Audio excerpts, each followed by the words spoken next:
I wanted to show a quick video on taking that formative assessment data, that check for understanding, and trying to find ways to make it meaningful to students, especially when you're doing a reteach. I think that a lot of the time when we're not giving our students direct feedback, but we are using assessment data to reteach, to extend, to enrich, we're not always as clear as we think we are about how we're using that data, even though we know what we're doing ourselves. So I have used this strategy a handful of times, and I thought it might be useful to share here.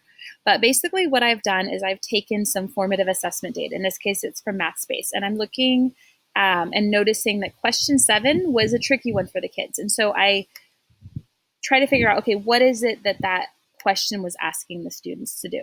So in this case, this was decimals, and it was finding the sum of these numbers. And so, for myself, it's like, okay, I want to see what that data actually looked like. And so I went in and clicked a couple of students' answers to see what errors they were making.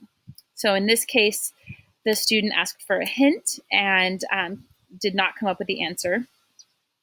In this case, the student tried 3 different things, but you can see that it was more of a guess and check, guess and check, guess and check, guess and check, and then they did something that worked. And then in this case, oops, sorry, these are larger than I intended. In this case, the student, again, just trying a couple of different things, getting a hint, and not coming to the answer. So what this data tells me is that my students need some more support with lining up the decimals and how to solve for adding decimal numbers. But if I were to look at this data and say, okay, my students need a little bit more support with this, and then I just started reteaching, the kids would kind of have that reaction of, I've already learned this. I've already done this. I did this yesterday.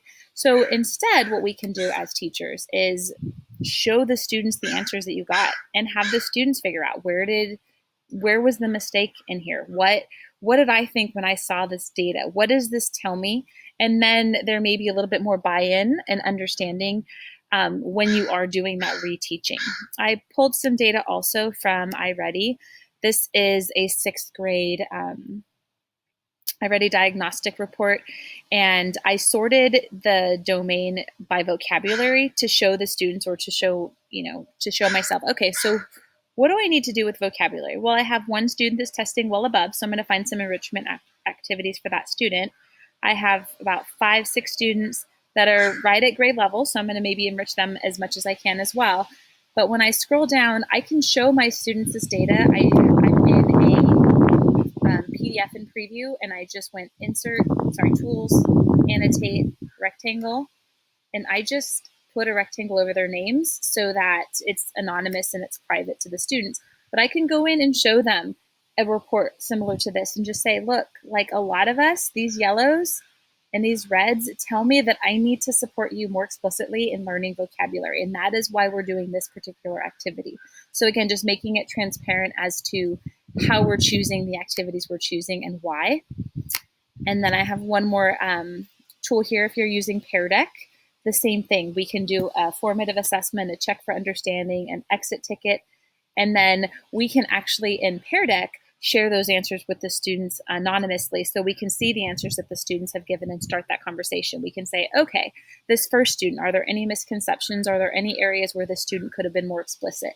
Let's look at this third column. They used a lot of high-level vocabulary words. Let's see if they're using them correctly. Let's see if that student that used those vocabulary words are accurate in how they describe the characters using those words. So basically, making that formative assessment transparent to students, letting them know why we're doing it, letting them know why we are reteaching, and using that data to show them if we're not giving that specific one-by-one feedback that we'd obviously like to do. And this would be really great when we're changing up our lessons to say, wait a minute, stop.